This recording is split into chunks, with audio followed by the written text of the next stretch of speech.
all for joining us today for this post-Hurricane Helene update. I'm Mayor Ken Welch, joined by our leadership team.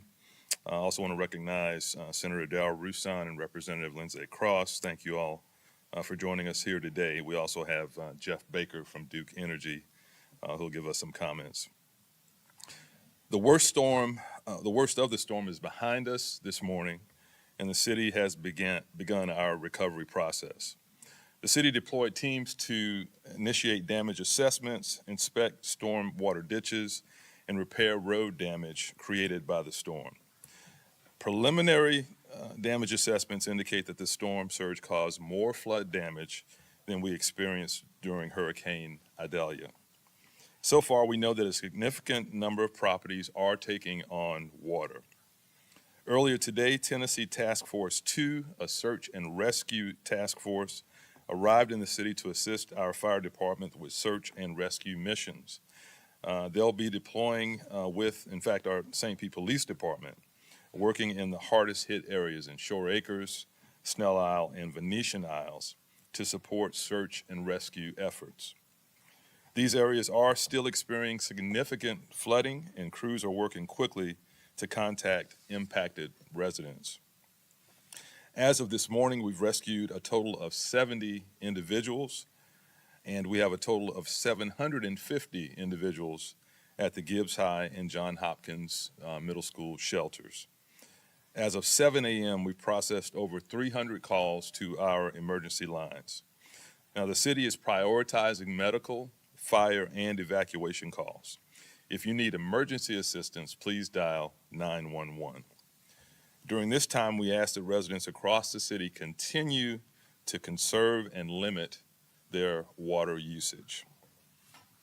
Now, last night we made the difficult decision to turn off power at the Northeast Sewer Treatment Plant to protect the plant from unprecedented storm surge.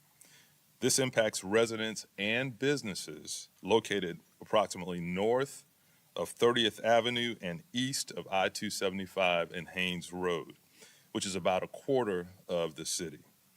Residents and businesses can contact the city's water resources line at 727-893-7261 to know if your address falls into the affected area. Again, that number 727-893-7261.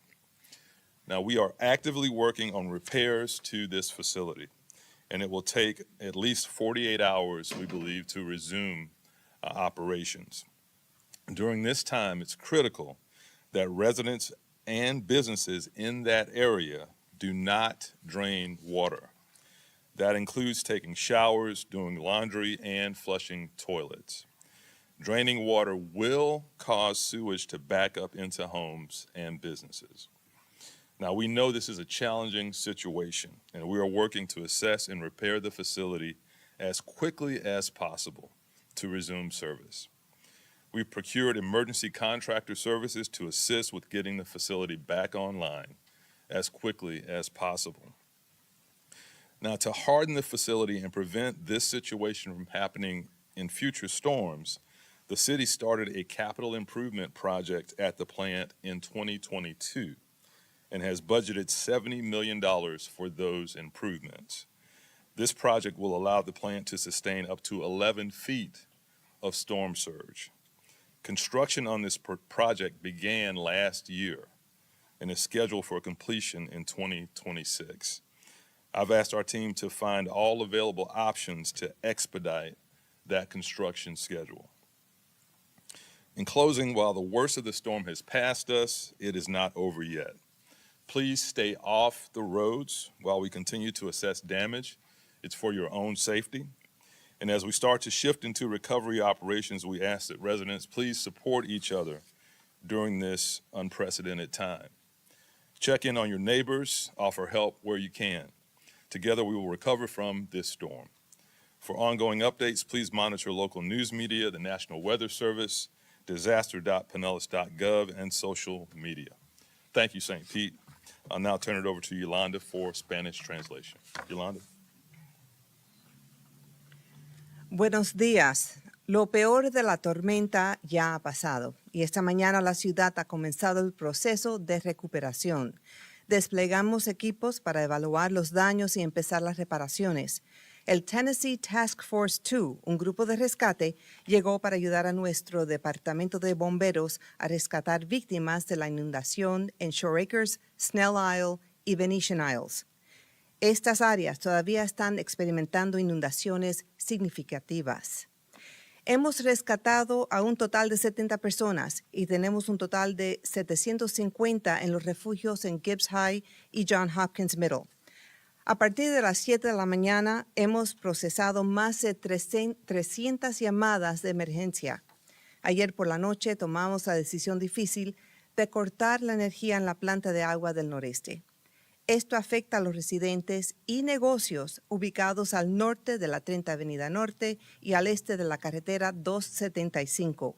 Los residentes y las empresas pueden llamar al 727-893-7261 para saber si su dirección cae en la zona afectada. Estamos trabajando activamente en las reparaciones de la instalación. Se tardará a menos de 48 horas para reanudar las operaciones. Durante ese tiempo es crítico que los residentes y los negocios no drenen agua. Esto incluye ducharse, lavar la ropa y descargar. Si no siguen esta recomendación, es posible que las aguas residuales se acumulen en los hogares y en los negocios. Sabemos que esto es una situación muy difícil. También durante este tiempo le pedimos a todos los residentes de la ciudad que sigan limitando el uso de agua. Aunque lo peor de la tormenta ya ha pasado, los efectos no han terminado. Vamos a trabajar juntos en la recuperación. Thank you, Yolanda. Jeff, do you want to speak to Duke Energy and the outage situation? Sure. All right, thank you. Jeff Baker from Duke. Thank you, Mayor. Just as the mayor mentioned, because of the uniqueness of this storm with the storm surge, this has been an unprecedented storm for us. Currently, we have about 230,000 homes and businesses in Pinellas County that are without power. Our crews have already begun restoration this morning, but that priority has been to ensure that we're working with first responders to ensure that their safety when they're doing these rescues is a priority. So we are not at the stage where all hands on deck are working in the community. We are working with first responders first and foremost for life safety issues, and we are doing regular restoration as well. Already this morning, 40,000 Pinellas County residents who were without power have been restored. So we are making great progress. We have plenty of resources from all over the Southeast here to assist us, but we do ask for your patience because we do have a significant number of customers still out, and because of the floodwaters, there are certain areas in the community our crews are still not able to access. And until we get the ability to access those areas, we will not be able to begin the restoration process. Thank you. Thanks so much, Jeff. Okay, do we have any questions? Yeah, Mayor, hi, you just stated that in 2022, $70 million worth of work went into repairing the Northeast. Was budgeted, yeah. Okay, so have you known for 2 years that that plant was not able to function with 7 feet of storm surge?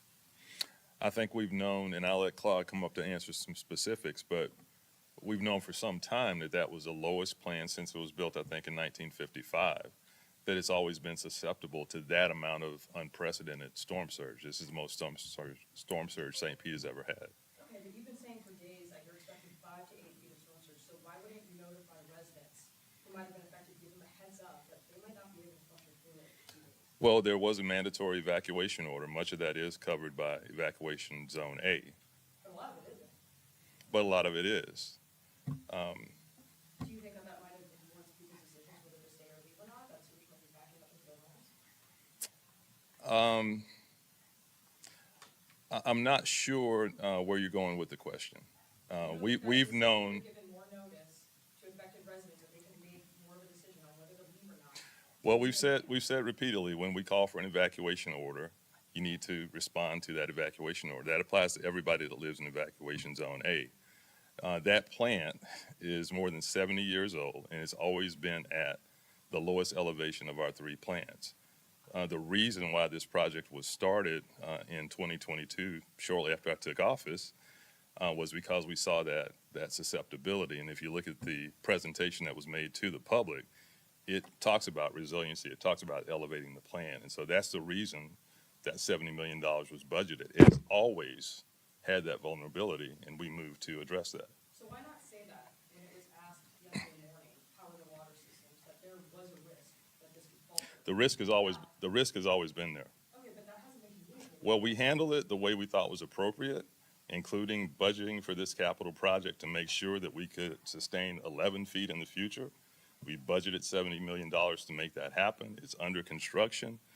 We responded to what has been a decades-long vulnerability at that plant, and we'll continue to do that.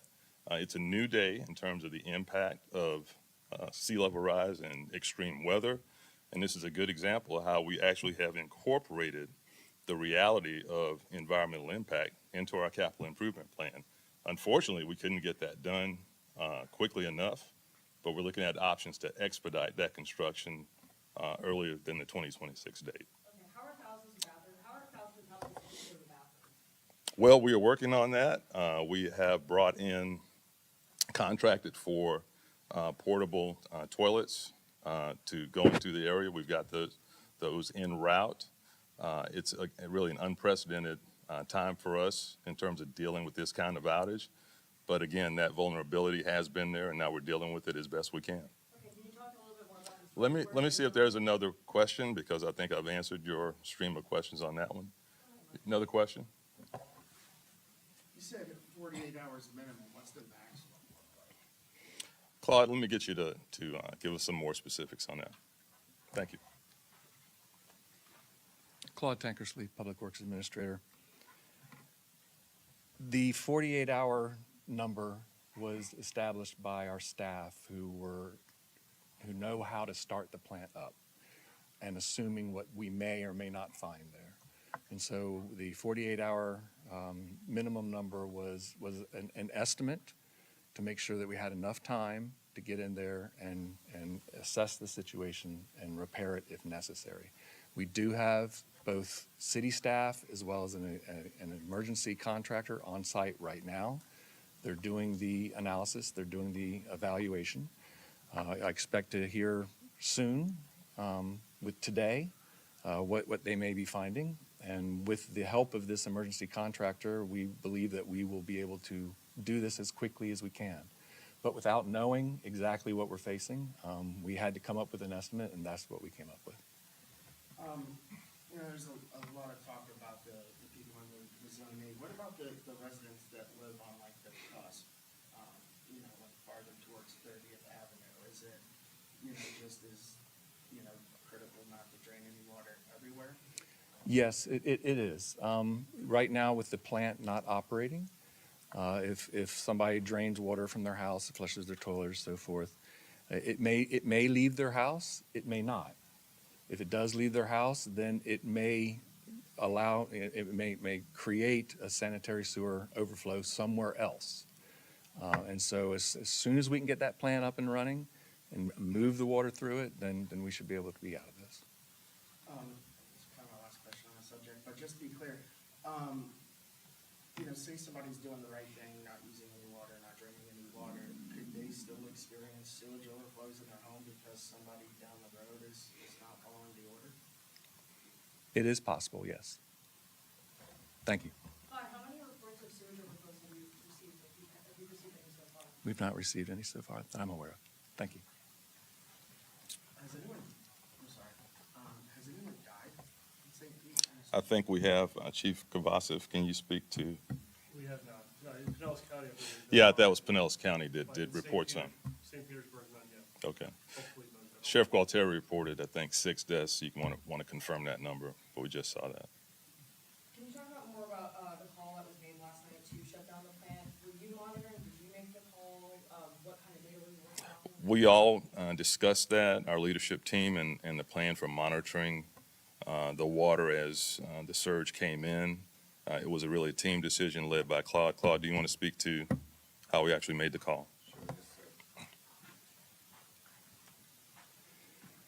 The plant is staffed by licensed professionals. Many of them have decades of experience. So we rely on their expertise. They know the plants like the back of their hands. These are their homes.